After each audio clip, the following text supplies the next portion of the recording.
It came to pass at that time that Judah departed from his brothers and visited a certain Adullamite whose name was Hira. And Judah saw there a daughter of a certain Canaanite whose name was Shua. And he married her and went into her. So she conceived and bore a son, and he called his name She conceived again and bore a son, and she called his name Onan. And she conceived yet again and bore a son, and called his name Shelah. He was at Chezib when she bore him. Then Judah took a wife for his firstborn, and her name was Tamar. But Judah's firstborn, was wicked in the sight of the Lord, and the Lord killed him.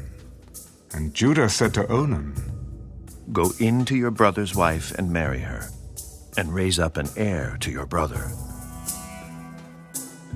But Onan knew that the heir would not be his.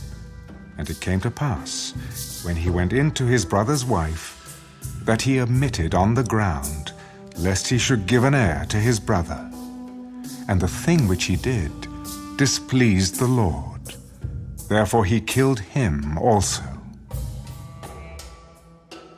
Then Judah said to Tamar, his daughter-in-law, "Remain a widow in your father's house till my son Shelah is grown, lest he also die like his brothers." And Tamar went and dwelt in her father's house. Now in the process of time, the daughter of Shua, Judah's wife, died.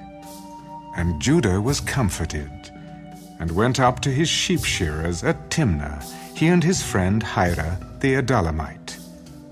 And it was told Tamar, "Look, your father-in-law is going up to Timnah to shear his sheep." So she took off her widow's garments, covered herself with a veil, and wrapped herself, and sat in an open place which was on the way to Timnah. For she saw that Shelah was grown, and she was not given to him as a wife. When Judah saw her, he thought she was a harlot, because she had covered her face. Then he turned to her by the way. "Please let me come in to you." For he did not know that she was his daughter-in-law. "What will you give me that you may come in to me?" "I will send a young goat from the flock." "Will you give me a pledge till you send it?" "What pledge shall I give you?" "Your signet and cord and your staff that is in your hand." Then he gave them to her, and went into her, and she conceived by him. So she arose and went away, and laid aside her veil, and put on the garments of her widowhood. And Judah sent the young goat by the hand of his friend the Adullamite, to receive his pledge from the woman's hand. But he did not find her. Then he asked the men of that place, "Where is the harlot who was openly by the roadside?" "There was no harlot in this place." So he returned to Judah. "I cannot find her." Also the men of the place said there was no harlot in this place. "Let her take them for herself, lest we be shamed. For I sent this young goat, and you have not found her." And it came to pass, about 3 months after, that Judah was told, "Tamar, your daughter-in-law, has played the harlot. Furthermore, she is with child by harlotry." "Bring her out, and let her be burned." When she was brought out, she sent to her father-in-law. "By the man to whom these belong, I am with child. Please determine whose these are, the signet and cord and staff." So Judah acknowledged them.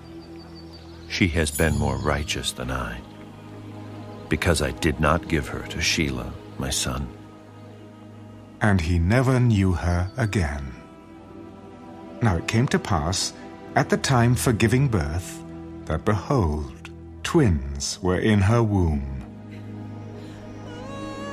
And so it was, when she was giving birth, that the one put out his hand, and the midwife took a scarlet thread and bound it on his hand.